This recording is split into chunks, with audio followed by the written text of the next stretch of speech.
This conference will now be recorded. All right, it's about 32 after, so we're going to go ahead and get started here.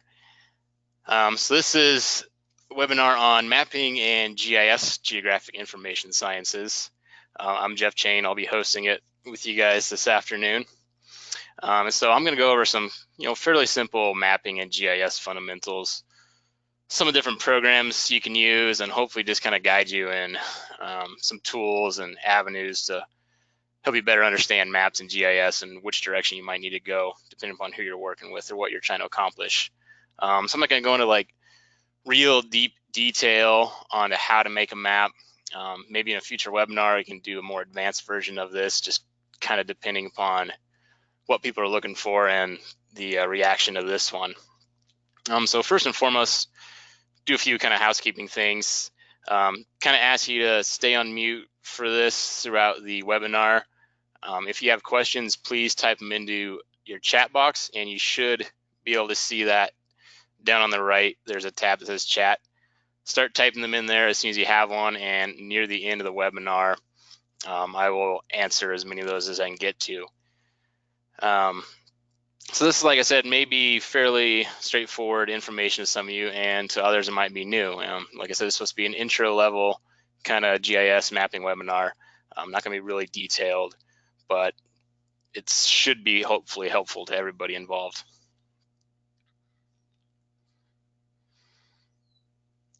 So a little about me. I'm Jeff Chain. I am the project coordinator and communications specialist here at Novak.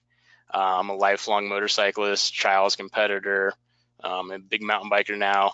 I live here in Prescott, Arizona.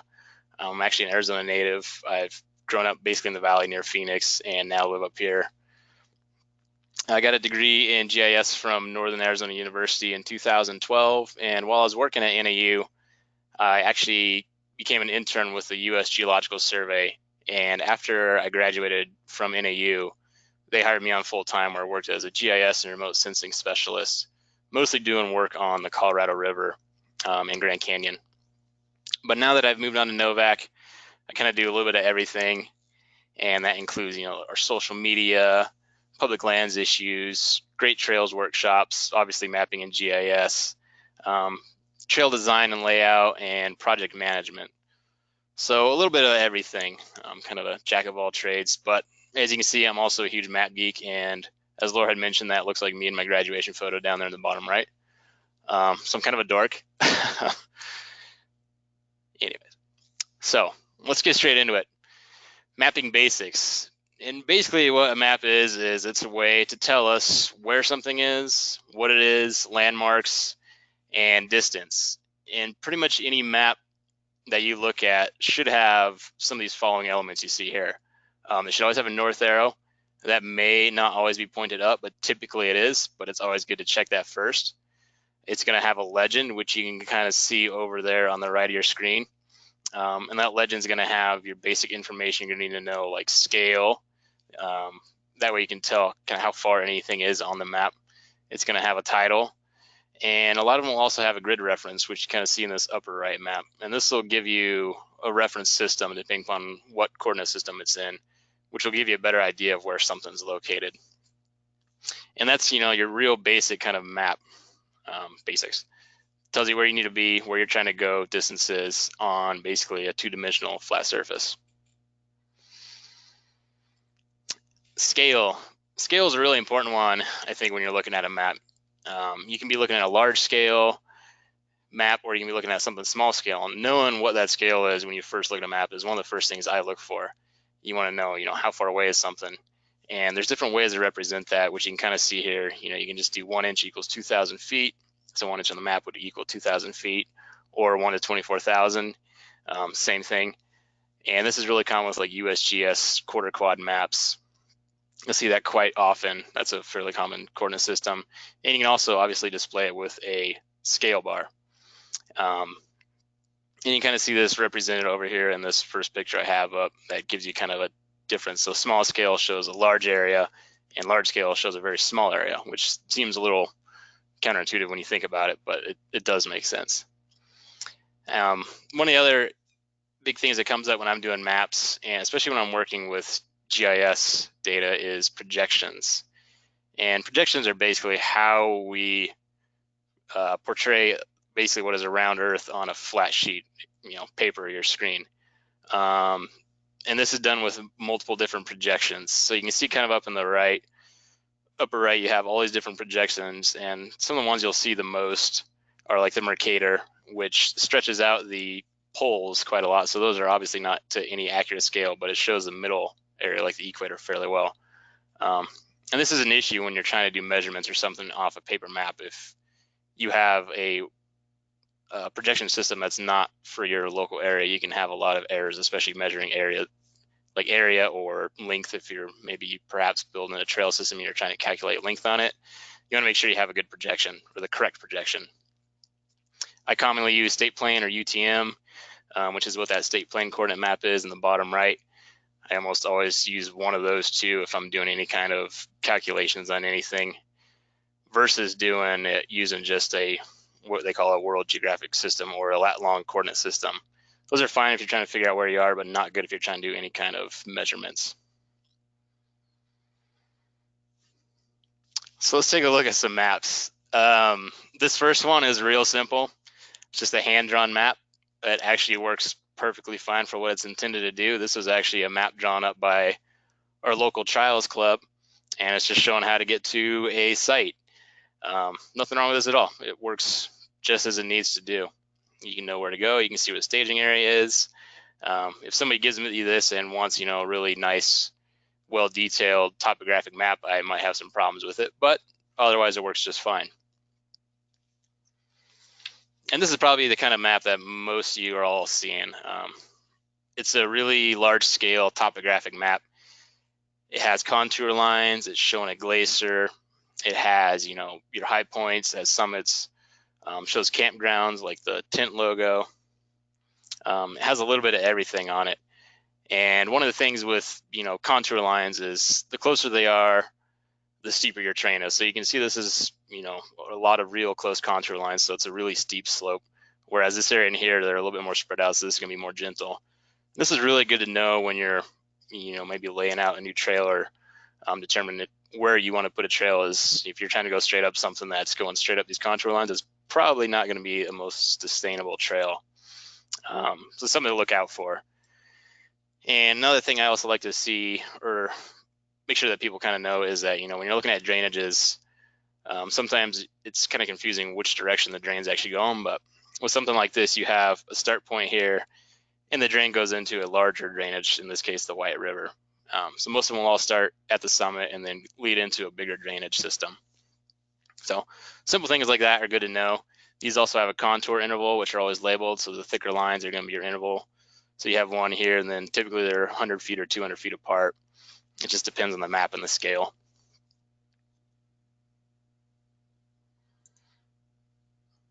All right. This is another similar one. It's a topographic map, but shows some shaded relief as well. And this is just a better visual way to see kind of how steep a slope might be. One thing to note is that it's not necessarily the direction of the sun, but it only just shows the topography. So typically when I'm making maps, the generic way that these shadows are is actually from like the northwest. So it may not be accurate to where you're actually at, but it just is a better visualization of the terrain.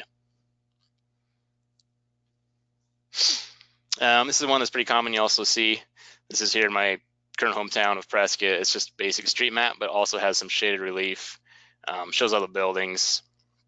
Just more of a navigation tool than anything else, but has a little bit of terrain in it as well.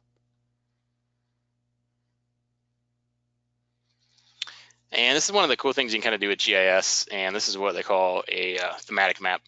And this one is just really showing kind of soil moisture regimes across the US. This is just kind of an example of what you can do with GIS. You can get all this different data and show just kind of completely different things versus what you might normally think of, which is one of the things I really like about it. This is a map I created using some high resolution imagery. It's really large scale.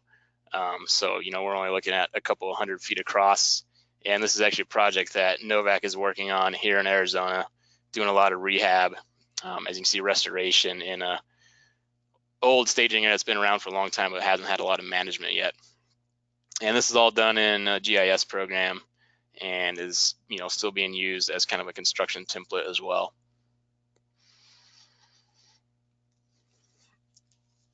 So I've mentioned GIS a few times, and I often hear, well, what's the difference between GIS and GPS, or are they the same thing? And really, they're not. They can both work together, and I use GPS coordinates in pretty much most of, if not all of the GIS data I'm working with. But the main difference between the two of them, as Wikipedia says, they put it pretty well actually, is that GIS is a system designed to capture, store, manipulate, analyze, manage, and present spatial or geographic data. So GIS tools allow users to create interactive queries so you can search different things, analyze spatial information, edit data and maps, of course, and present these operations. So basically, GPS is just a network of satellites used to pinpoint a location on the Earth. So you use that for mapping, surveying, navigation, and emergency locations, things like that. And really what GIS does in a sentence is it utilizes information from GPS, so your location, and makes better use of it or just more detailed use of it. So for example, I'll use a GPS point when I'm creating a map or analyzing something, for instance, like a trailhead, but within GIS, I can add a lot of attributes to that pinpoint trailhead. So, what kind of trailhead it is, maybe it's got like a seasonal opening, or it's going to be closed. There's a whole lot you can do within a GIS system versus just having that point on a map or just having the coordinates. It allows you to analyze different aspects of anything. So like trail length, if you have a trail system you're working on, square footage, area, you can add different fields into an attribute table and manipulate it all within a GIS. So that's kind of the main difference. GPS basically is where you're at, where's the location on the Earth. GIS uses that location and adds attributes to it. So if you've worked with land managers or done any kind of mapping GIS work, I'm sure you've heard of ArcGIS. And ArcGIS basically is a software that very powerful, has almost near limitless capabilities. I am constantly learning and constantly frustrated with the program, and I've been at it for a while. There are so many different tools you can do within it. It's fairly mind-boggling, but it's a software that's used by virtually all organizations and land agencies across the U.S. and the world now. Forest Service, BLM, counties, cities use it extensively, especially for mapping out like sewer systems, road systems, the neighborhoods. They can tie all the property owner information to their street address, etc. One of the nice things about it, though, is that it's actually a really low-cost program if you have a nonprofit. So if you're working on a nonprofit, the license fee for it is about $100 a year, just what they call a maintenance fee. It's actually pretty cheap and a good deal, and they have excellent support. They have a really good training site on their website where you can watch different videos. They also have their own webinars, and they do a very good job of them. So the support is really there. And another good tool with ArcGIS or ArcMap is that you can create maps for distribution and use in Avenza. And I know a lot of people are using Avenza now because you can kind of create a map, a PDF map, and have it geo-referenced, and then see where you're at on that map if you have it on your phone. So it's one of my handy things is pretty much any map I create in that software automatically is usable in Avenza, which is really nice. And there's a lot of different tools within Arc itself, the Arc suite. There's Catalog, which is kind of a way to store your data and manipulate data. Arc Pro, which is an online version, and Collector, which they have, is kind of a field-based app that you can put on a tablet or a mobile device and collect and edit data, which is nice to have and something we'll be doing a lot of. And one of the other things you probably heard a lot of are shapefiles and geodatabases if you've worked with any kind of ARC data. And shapefiles or geodatabase is really just how data is stored in a GIS format. So if you see something in a shapefile, that's just how they save it. It's kind of like a GPX if you worked with GPS devices, or KML if you're working in Google Earth. It's how they save their data. And like I mentioned before, one of the really great things with GIS is that you can add attributes to it. So for example, if I have a trail, I can say, if it's a single track trail or if it's a 50-inch trail or maybe it's over that, if it has like a seasonal closure on it, if it's rated a certain difficulty. You can have all that in your GIS system in a table, and it's all tied to that trail, which is really good if you're creating a map or an online app. You can pull all that information up, and it'll show it as soon as you click on that trail. Downsides of this program, unfortunately, is it can be a bit of a steep learning curve. It's not real intuitive. I spent quite a lot of time kind of learning it. Took some classes when I was at school, just entry-level GIS classes, which I always recommend if a community college offers a intro to GIS class. It's actually a great way to use the program, because that way you have a teacher and other students to work with. So it's always a good avenue if you can do that. And also, like I said, ArcGIS themselves have excellent support and tutorials, and of course there's always just online. There's good forums and support for the program. Another issue is that it can be kind of hard or difficult to import exports to other platforms. One of the big things that I'm always encountering is I'll get a lot of GPS data from someone, and they've added their own attributes to it, or their own trail colors or symbols for different things, and none of that will come through when I view it in GIS. So there's always a little bit of that issue going between the two of them. You can lose some of that data outside of just like where the trail might be, and just simple data, it won't come through. But it is one of the best programs if you need to work with shapefile data, or you're working with land managers and you want to create custom maps or manipulate and obtain spatial information.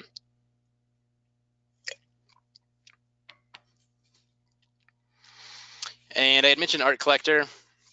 This is basically a way to collect and edit data in the field on mobile devices. I use this on the phone and the tablet. I know a lot of fire crews on the Forest Service use this now. Excuse me. It's a great tool for gathering trail data. You can use it offline if you upload your data and maps to it. And I know a lot of clubs are using this now too. We have one in Arizona that actually became really well versed in it. And excuse me. And it was helping the Forest Service with their travel management by collecting all the routes and then creating a map and giving that to them. And one individual just took it upon himself to learn the program really well and get it on a tablet.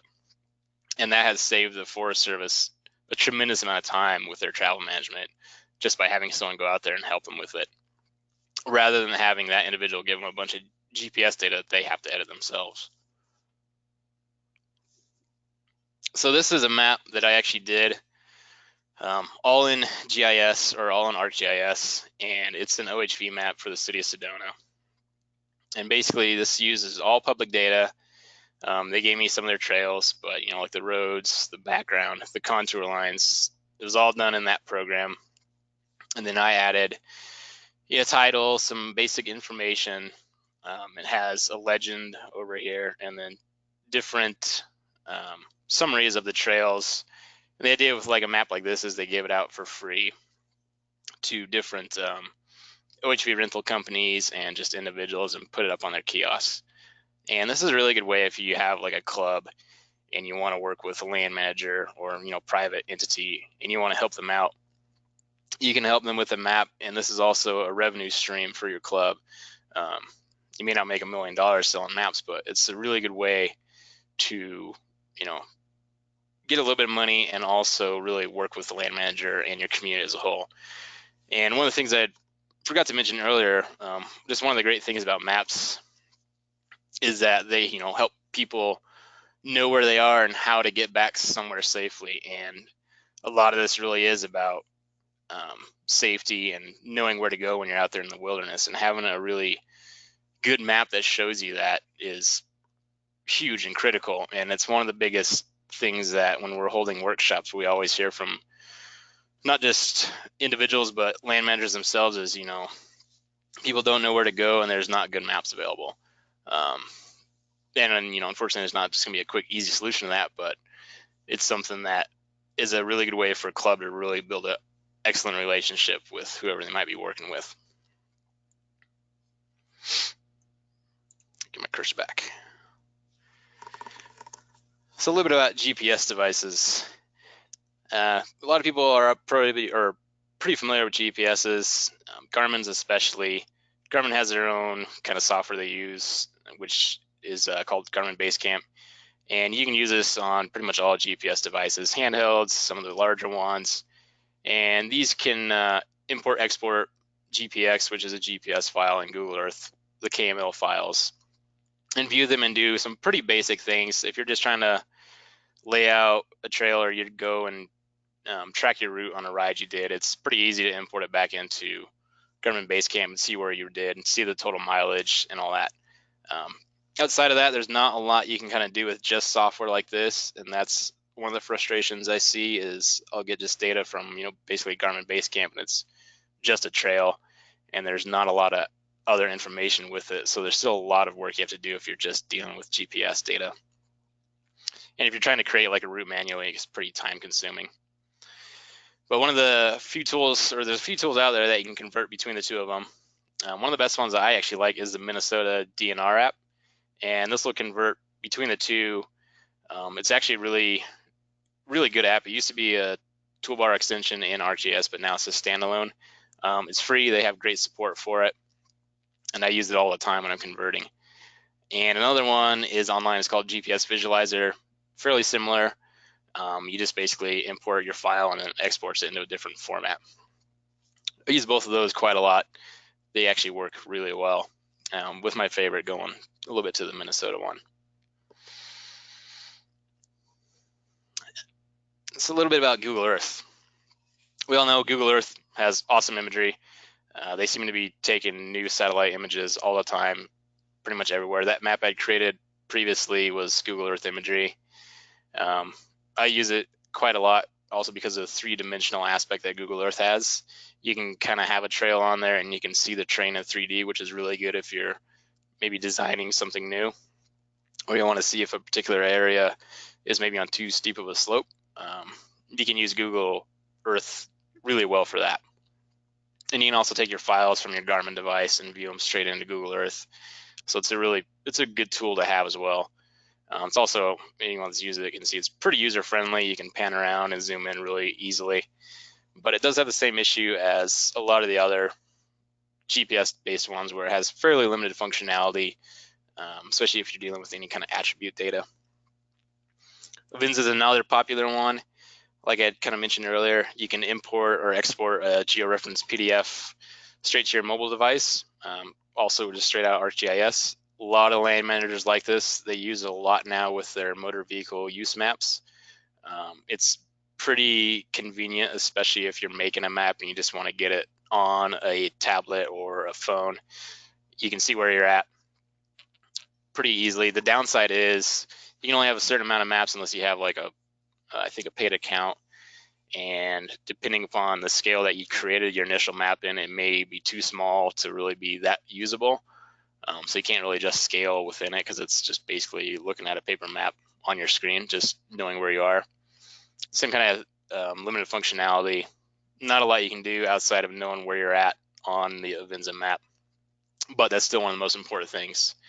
And you may need multiple maps if you're going, in a fairly large trip or doing a fairly large route. You may need to load several maps on your phone, which is kind of tiring and cumbersome to figure out which ones you might need. One of the other sources I use all the time when I'm creating my own maps is the National Map website, which is USGS data.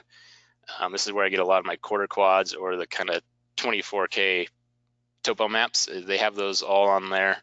DEMs, which are digital elevation models, which is kind of how you make those shaded relief maps. You can get pretty much the entire US on there. And they also have access to a lot of high resolution imagery. Good source. It's all free public data. I use that one quite a lot. Paper maps. Even though I'm a GIS, GPS dork, I still love my paper maps. I still prefer them in many cases. They don't need batteries. They don't break down. I really like looking at things in kind of a large scale and laying a paper map out if I'm trying to figure out a new route or maybe where I'm going to put a trail. One of the best ones that I use all the time, and they have really great coverage, is the National Geographic Trails Illustrated Maps. They've done a really good job, and they update those maps quite often, at least once a year, sometimes twice a year, depending on location. And there's some other smaller companies out there, depending upon your region. I live in the Southwest, so I kind of mostly know the stuff around me. The Latitude 40 maps in Colorado are really good as well. They show all the non-motorized, motorized. They do a really good job with their symbols. I like those quite a bit.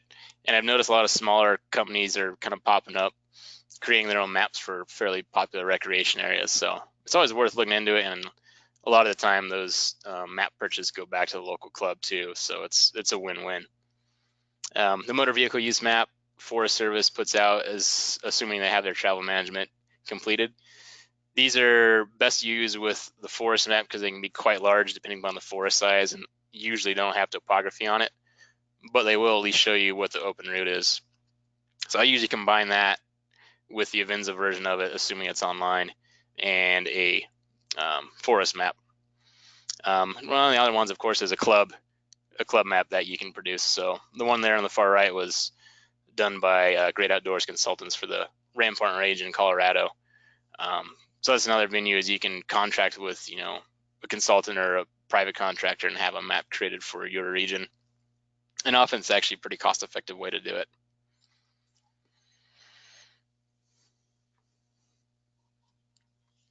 So mobile device apps. These are, as anyone's used any of these knows, are convenient and easy to use. Everyone has a smartphone now, or pretty much almost everyone. Some of them are just loaded with functionality. They can show everything in real time almost. The crowdsourcing on some of these newer mobile device apps are one of the best attributes of them. People can give trail updates, if maybe it's too muddy to ride that trail, or if it's an illegal trail, they can pinpoint it. But that is also one of the downsides of the new mobile apps. They will show, maybe a user-built social trail, and that can be a problem, especially if it's a land manager. The issue that I've seen with a lot of these now is that the land managers are figuring that out, and they're actually contacting the app developer and telling them to take the trail off. But most of these apps also have an option where you can basically say, this trail isn't illegal, and it'll send a notice. So that's a downside of them. Of course, you still need cell reception unless you've pre-downloaded that area onto your phone. Phone batteries die, phones die all the time. And really one of the biggest issues, I've not seen a lot of OHV specific apps yet. One of the best examples I've seen currently is the Cotrex app that they just produced this last year. And it's for Colorado, but I definitely recommend checking out. They've done a really good job. Colorado Parks and Wildlife has helped produce that. And it's definitely one of the best ones I've seen that has all the legal trails on it done by kind of government entity. Another good one that I use since I'm a mountain biker is MTB Project and what's called Trail Forks. This is something I'd like to kind of see more in the OHV world, is that style of an app.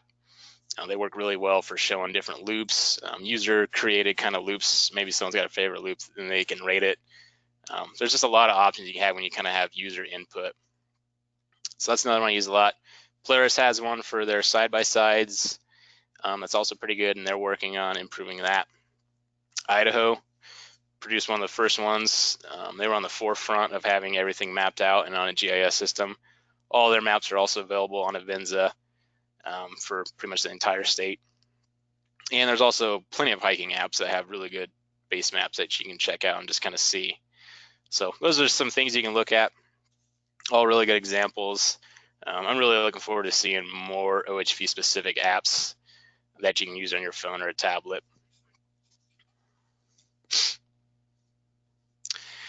And with that, I would love to hear some questions, maybe go over anything else that you guys would like me to touch on. Like I said, feel free to use the chat box over here, and I'll go through anything. And well, since I got at least one, I'll go through that one. The georeference, the question is, how does a georeferenced MVUM or motor vehicle use map differ from the ones you download from the Forest Service? If you're talking about the ones you download from the Forest Service, they should be georeferenced. If it's on an Avenza store, then that map is a georeferenced map. Now, the only difference would be if they've produced that map and didn't georeference it for whatever reason, or maybe it was done before they actually had it in a GIS system. It's an older map and it's just like a scan. That one would need to be georeferenced in a GIS system, and then they'd have to export it back out.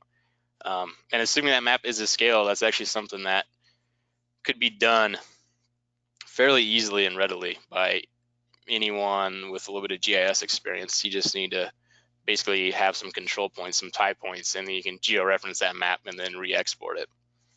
So hopefully that answers your question.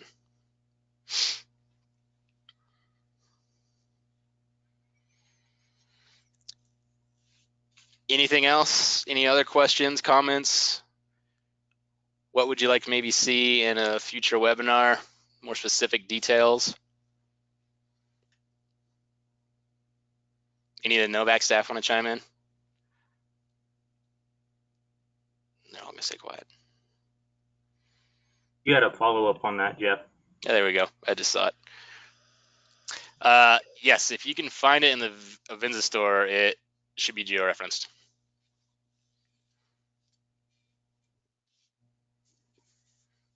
Unless they, for whatever reason, uploaded a non-geo-referenced one, but it should be. And UTM or similar system, yeah, you can use the UTM system. Like I said, I use state plane a lot if you're working, trying to do any of your data, but UTM is another coordinate system that you can use with GIS data, and you still have pretty accurate results if you're doing any measurements. Next question from Bill is, have you tried the mobile app Gaia? I have, actually. Gaia is another really good one. Has a lot of good base maps in it too, and it does have a lot of good overlay abilities. Like I said, that was not really OHV specific, but I know a lot of people do like that one, and I've used it a decent amount. I didn't put it in my webinar, but I do like that one. Actually, I use that one a lot when I'm hiking and just kind of checking out topography. So yeah, I do recommend you guys check out Gaia as well. They've done a pretty good job with their app and website.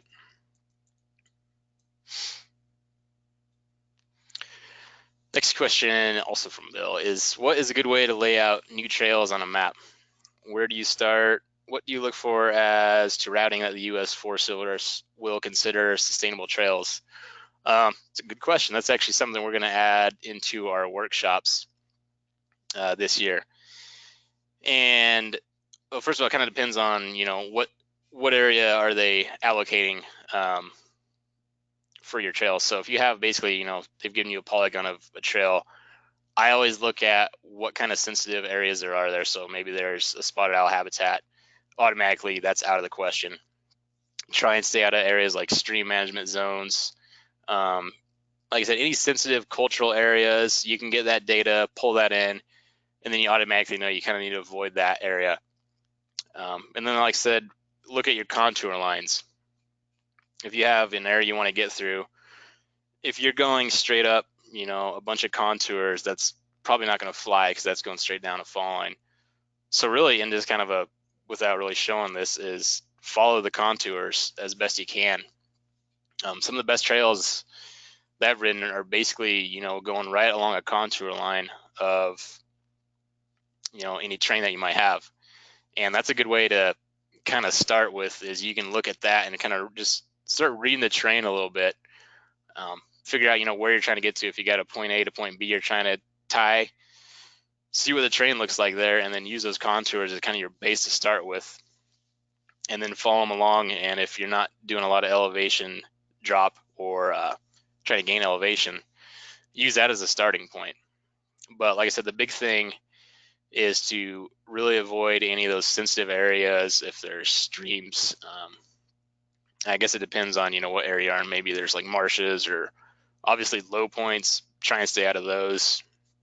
I did a project here in Arizona, and basically there's all kinds of sensitive areas that I just snaked my way through with GIS, and that was the first that the Forest Service had ever seen anybody do that much detail work with their proposal, and they loved it because it always, that automatically took out a reason for them to say no. I was like, well, you missed all these cultural sensitive areas, so that was a perfect start.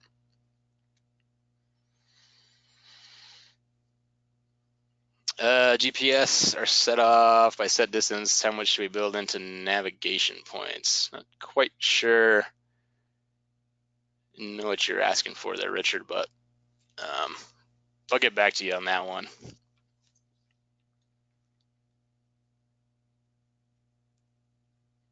it sounds like your accuracy on your GPS is probably not set to its highest point, I would guess. If you go into your GPS, there's different levels that you can have as far as like when it'll take a point and how accurate it's going to be.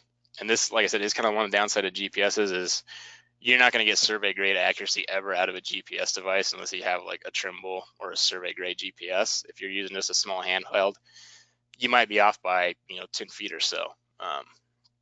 And this is also kind of why I mentioned when you're measuring stuff in GIS to use a projected coordinate system so you don't get gross errors. I've done, as kind of an example, calculated area on a parcel and did it just in a GPS system, and it was about 40% different than what it was using a projected coordinate system. Question from Murphy: what GPS software and hardware, handheld, tablet, do you use in my personal vehicle? I personally, since I'm mostly a dirt bike guy, use a Garmin 62 CS. I had a 60 CSX for ages and love that. They're rugged, they're pretty small. Big fan of those. They gather data pretty well and have pretty good accuracy. Any of those kind of smaller handheld units I found have worked really well. I also just use a regular old iPad tablet if I'm doing anything in a bigger vehicle. It's got a ruggedized case on it. I use that one. But I think for most people's situations, just one of the smaller, decent, like 60 series Garmin's work really well. And then, of course, I use my iPhone as well when I'm actually out riding, particularly on a mountain bike or have a Vinza. I have a lot of maps I've created, and I put them on my iPhone or on the tablet and just bring that out if I'm trying to figure out, a trail that I may have put on the map and want to see where that one's at. What source, question from Chris, what source for maps is best for showing comprehensive land ownership? This might be a little more specific to your area. Most counties or the state that you're in usually have a GIS resource. It depends on where you're at though. But for instance, here in Arizona, I know that like the Coconino Forest has their own GIS site, and that has all the land ownership, including theirs, in that area.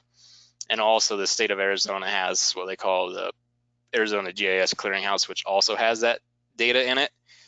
And that should have everything. It depends on how much detail you're trying to break it down into. So theirs will show like private areas and forest and BLM, but it's not going to show you a breakdown of who owns that private area unless you start going into the county GIS layers, in which case that should show you everything within that specific county.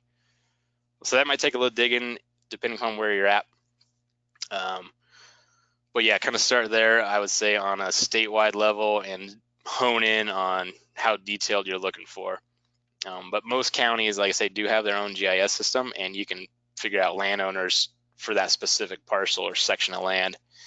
And also, if it's public land around there, check the public land websites. They should have it, and they should have a geospatial data tab on their website.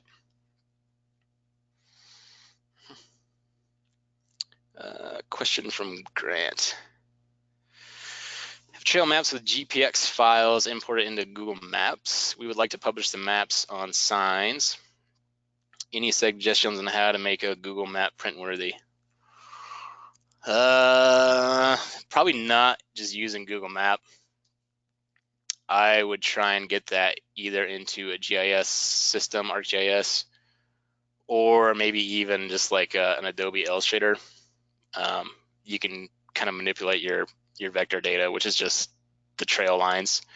So something like Adobe Illustrator would be another avenue if you just want to print it, and then that way you can change those lines and kind of maybe change the color and fonts a little bit to make it a little, less Google Map looking and more professional. I would use one of those two, print it off as a PDF. Once you have it as a PDF, you can also, if it came out of the GIS, have it on a Vinza too, which is really nice. And that looks like the last question I have for now. Is there anything else? Richard, I'll get back to you on that other question. But if that's all, I appreciate everyone attending. I hope it was helpful. You see my contact info up there. If you have, another specific question, you think I might be able to help you out with, please feel free to reach out. And also just the general Novak staff email is trailhead@novak.org. Love to point you in the right direction, and hopefully Hey, Jeff. get you. Yep. This is Dwayne. I'm the executive director with Novak. First off, thanks, Jeff. That was a great job. And hopefully you'll contact Jeff if you have any further mapping questions. So just before we wrapped up, I wanted to make sure everybody knew that we are continuing the webinar series. We haven't scheduled a date in May yet, but we do know the topic will be on economic impact studies for OHVUs. And we're going to have a guest from Iowa who recently completed a economic impact study there. So look forward to that. And also just know that Novak stands here as a general resource. As you heard over the last 45 minutes or so, we have a great mapping resource in Jeff, but he's good at a lot of things. And everyone on staff is really committed and wants to help. And so should you have any questions, reach out to any of us. A good way to contact all of Novak staff at once is to use the email address trailhead@nohvcc.org. And that's all over our website. So again, thank you, Jeff. Great job. If you have follow-up questions, just please reach out to him directly or through trailhead@novak.org. And we look forward to helping out in any way we can. Thanks, Dwayne. And Chris, looks like Dan had a resource for you on that land ownership called X-Hunt, and I've not seen that before, but I'll check that out too. So thanks, everybody. Yeah, please tune into our next webinar, and thank you all.